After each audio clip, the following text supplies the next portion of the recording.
Greetings. I am Dr. Daphne Davis. I'm called Mama Noni to my students. I am here today to discuss with you um, what I have an extension of my journey through African spirituality. Um, Sya Academy is an African-centered school here in North Carolina. I am a legacy owner. My parents, the late William Edward Davis and my mother, Sylvia Davis, started the school back in 1986, and this month will make our 29th year. The last month, I talked about the Ethiopian spiritual system or spiritual practices of Christianity. January 7th was their Christmas day, and they also celebrate on the 19th, Timkat. And these spiritual practices are based in Africa. This is a tradition that is, uh, who notes that they have the Ark of the Covenant. They have the oldest Bibles, and they have the oldest churches, Christian churches, there, and the oldest religious system.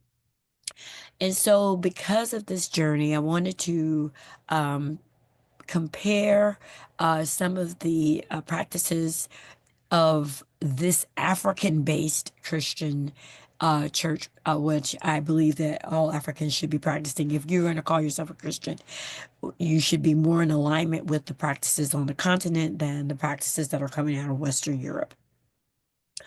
I also believe that there are more similarities between our indigenous practices and the practices that you find in Ethiopia versus what we do in practice in Africa. So, practice in Europe, I'm sorry, in Europe. And so I wanted to begin with exploring this exploration of indigenous religious and spiritual practices by focusing on um, East Africa and North Africa, which would be Egypt and Sudan and or Nubia. Um, Unfortunately for African diaspora and now the continent of Africa, so many of us have been demoralized by the West. Um, our ancestors were told that they were designated to the position of servitude, that we were the lowest human being of all racial groups, which race is a fake concept. It's not even real. We're all human, and there's not much, practically no difference between us as human beings, but we were designated as the lowest rung, lowest people on the rung. We were told that we were ugly in every way. We were told that we had no science. Our language was infantile, barbaric, uncivilized. We had no social structures, no system of governance, no knowledge, and no true religion. Now, fortunately for most of us, we did not believe what Europeans said about us, and we were not designated as slaves. We were, before we came to this country, we were farmers and merchants. We were astronomers, priests, medicinal practitioners, pharmaceutical or herbal practitioners.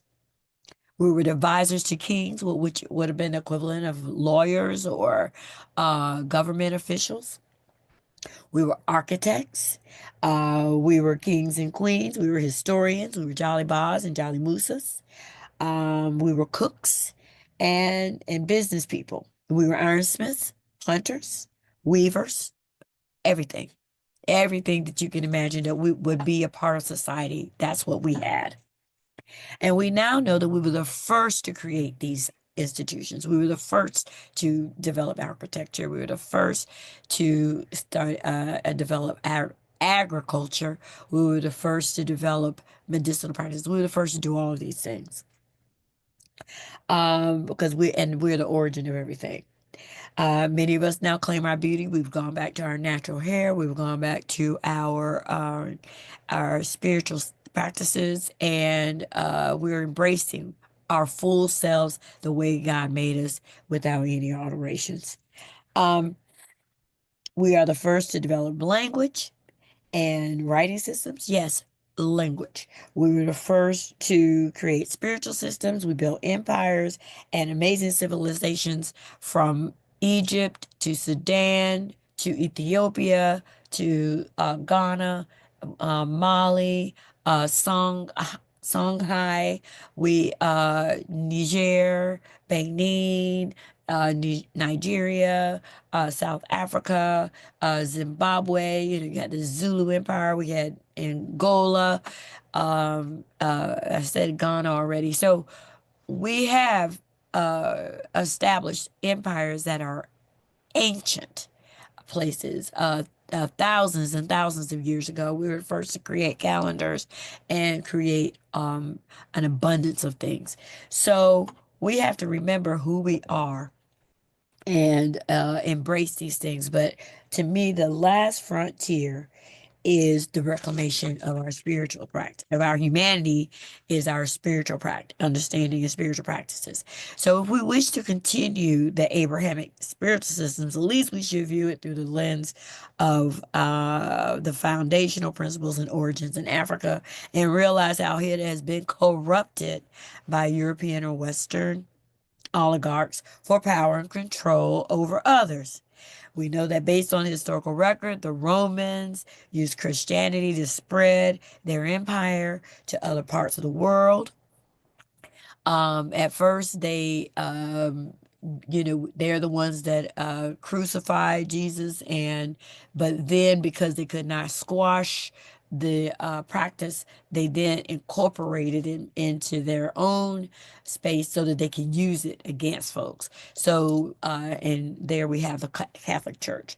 Um, we let's see, we had the Rashidun and the Almoravids, who also spread the religion of Islam through military conquest to absorb the economies of other nations. Both use violence and coercion to spread what is claimed to be doctrines of peace. You know, peace be upon you, peace, peace, peace. But many Africans recognize the contradiction between what was said and what was practiced. And this continues today.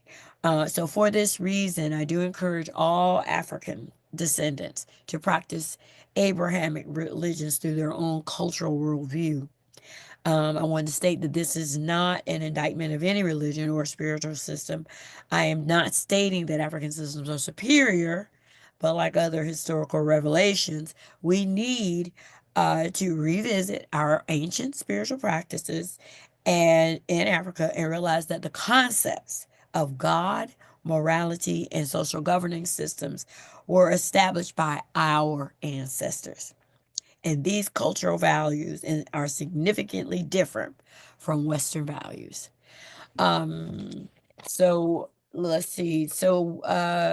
African systems are grounded in harmony and balance, justice and order, truth and righteousness, reciprocity and prosperity. European systems, a lot of them tend to be grounded in things that you can possess, property and ownership, rugged individualism, and not community. Africans tend to be more communal, where Europeans tend to be more individualistic. Um, Eurocentrism is considered to be a practice that of negative beliefs about anyone who does not align with European standards. And so that is the conflict because the uh, Abrahamic religions, like I said, believe in peace. But if you are going to attack people who do not believe like you believe, then are you really peaceful? And instead of embracing a God through lens of God is God, we tend to practice that God is that we do not believe that there are multiple aspects of God, that there's only one God with one name, and it doesn't matter what language you speak. So the oldest evidence of rituals documented, before I go there, one of the oldest spiritual practices in my research I found was considered to be Hinduism. And it said that that was the first one that was organized, and that was the first one that was, um, had a written document of its existence. However, we know that if Africans were on the planet for millions of years, and then at least 2 to 3 million years ago, they were already beginning to come up with a concept of God. We know that, and we also know that Africans had more of an oral tradition before they had a written tradition. That it makes no sense that the religion was not organized just because it wasn't written down. We have to remove the Western worldview of if it isn't written down, then it's not valid. Our indigenous practice of the oral tradition is as valid, has been proven to be as valid as a written tradition. So 2 to 3 million years ago in East Africa, there's evidence of African spirituality, according to Jacob Alapanis. And Jacob Alapanis is a professor well, in 2015, he was a professor of religion at Harvard.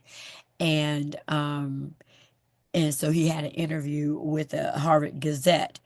And in the Gazette, he said African spirituality simply acknowledges that beliefs and practices touch on and inform every facet of human life, and therefore African religion cannot be separated from the everyday or mundane. African religions inform politics, art, marriage, health, diet, the way you dress, the economics, and death, and it's holistic. Sickness is considered an imbalance both spiritually and in your social life. Unlike Christianity, as I was saying earlier, practitioners of traditional African religions are able to absorb the wisdom of all faiths, which is probably why Christianity and Islam were able to take root, because Africans do not uh, dis, uh, disparage other people's belief systems. They listen to yours and they're like, oh, okay, so maybe this is similar to some of what I believe, but they believe that they can gain understanding from everybody. But we have now taken on this same worldview as Europeans that if it's not uh, Jesus or it's not Islam, then everybody, you're going to hell. If you're not saying it, we say it.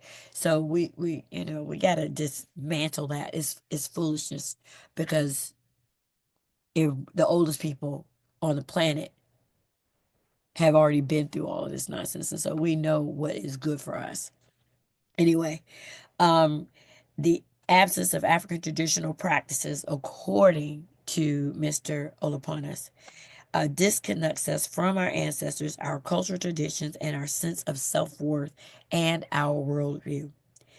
So he's encouraging that us, even if we do not practice African spiritual systems, that we need to embrace the cultural, the understanding, the cultural paradigm and framework, because we should not throw our culture away and embrace somebody else's.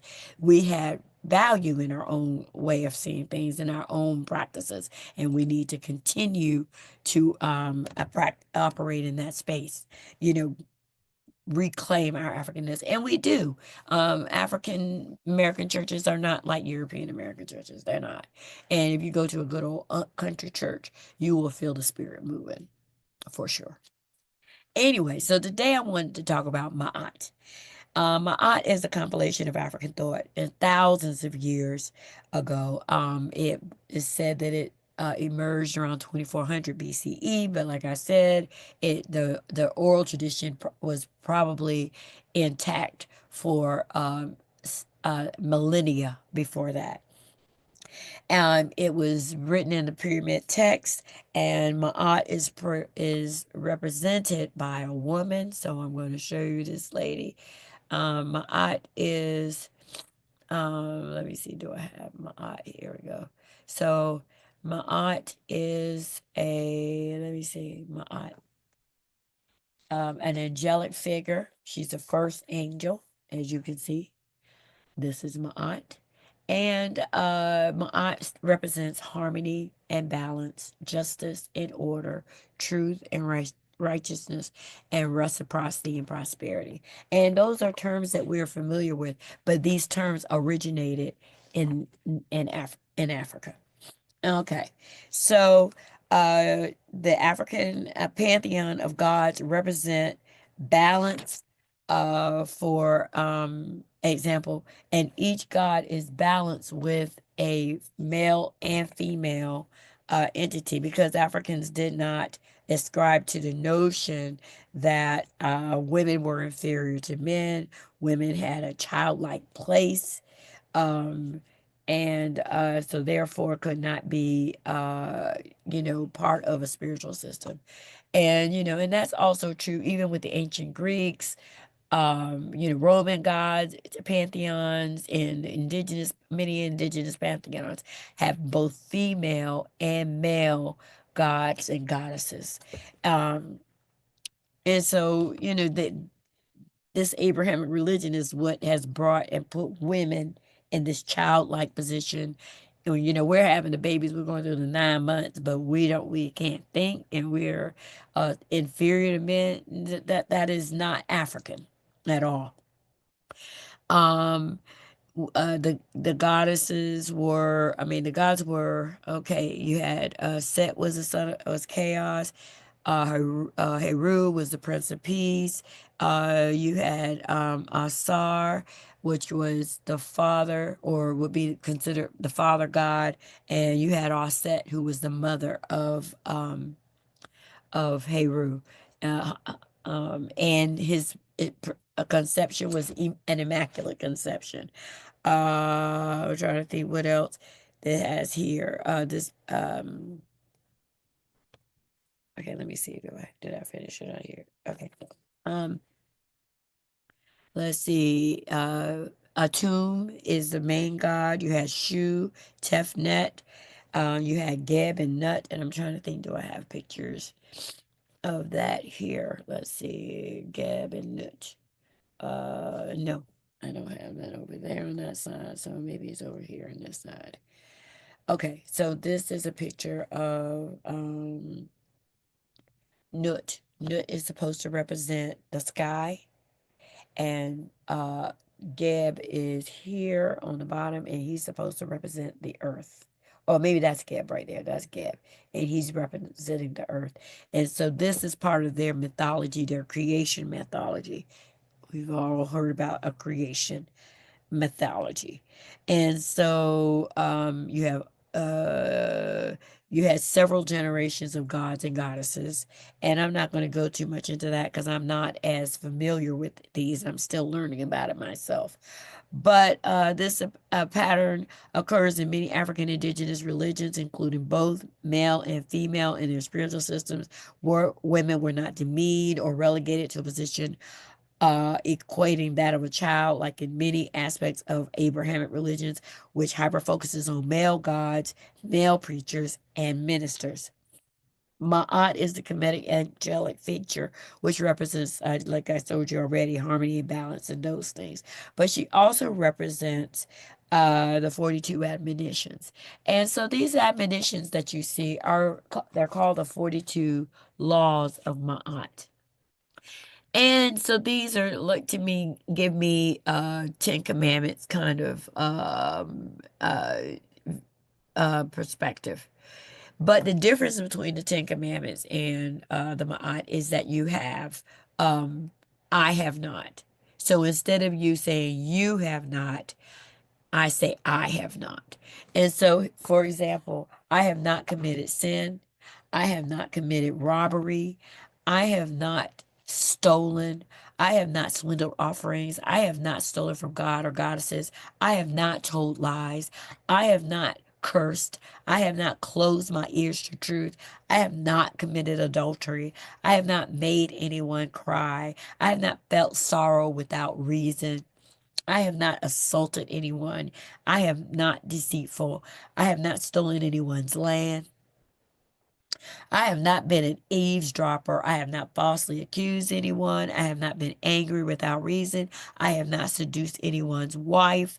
I have not polluted myself. I have not terrorized anyone. I have not disobeyed the law. I have not been exclusively angry. I have not cursed God or goddesses. I have not behaved with violence. I have not caused disruption of peace. I have not acted hastily or without thought. I have not overstepped my boundaries of concern to others and mind your business. I have not exaggerated my words when speaking. I'm not telling lies.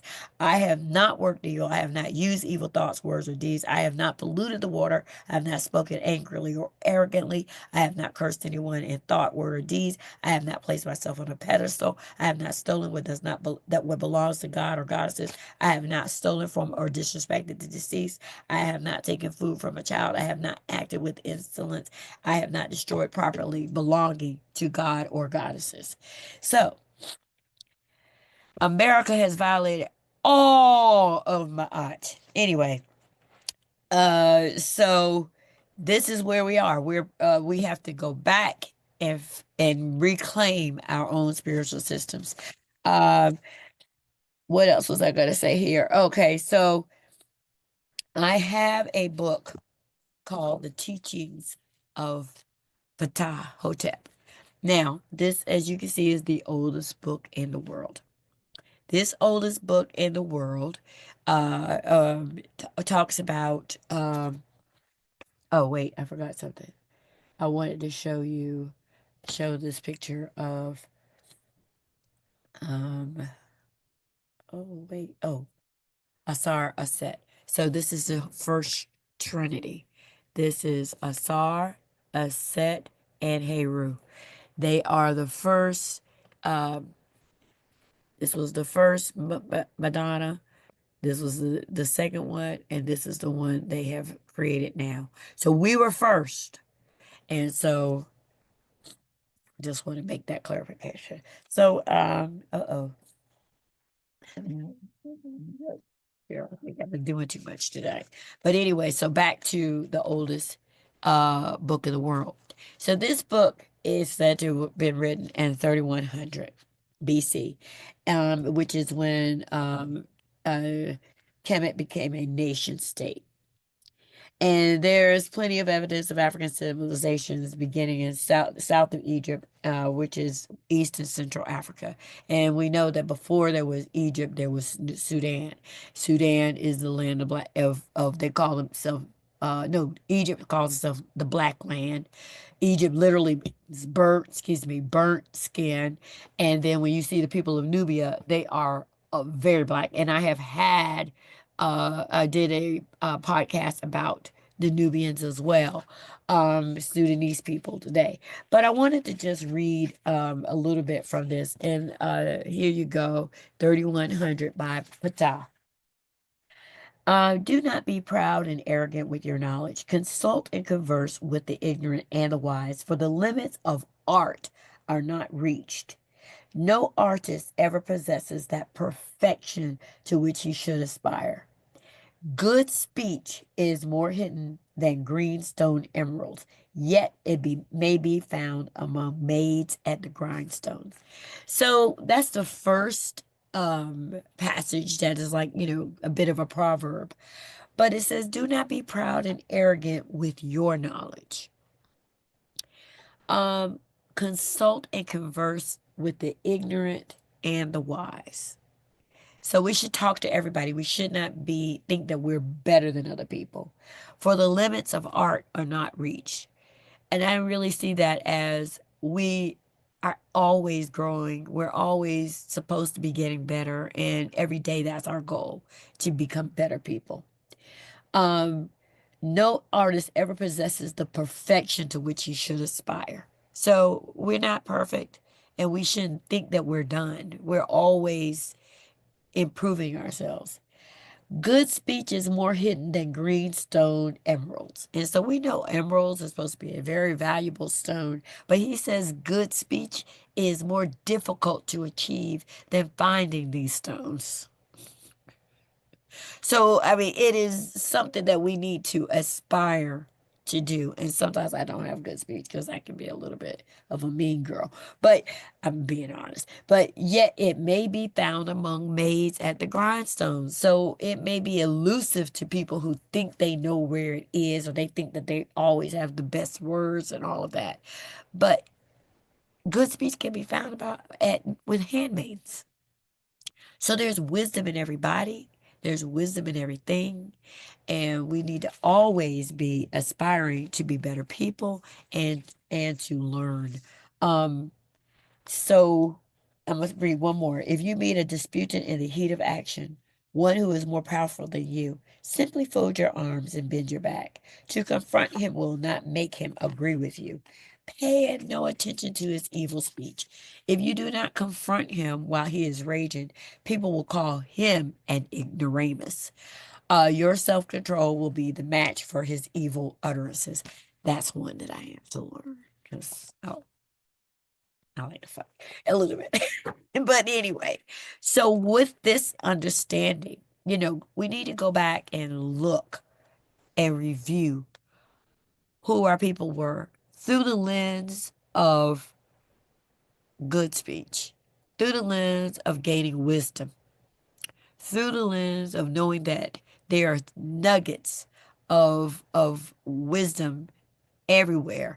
And we need to be more deliberate about going and finding out what did our people say instead of continuously embracing what other people have said is good speech. Because we know that their speech is not good because they do not align with what they say and what they do. You shall know them by their fruit. And with that, Ashe, Ashe.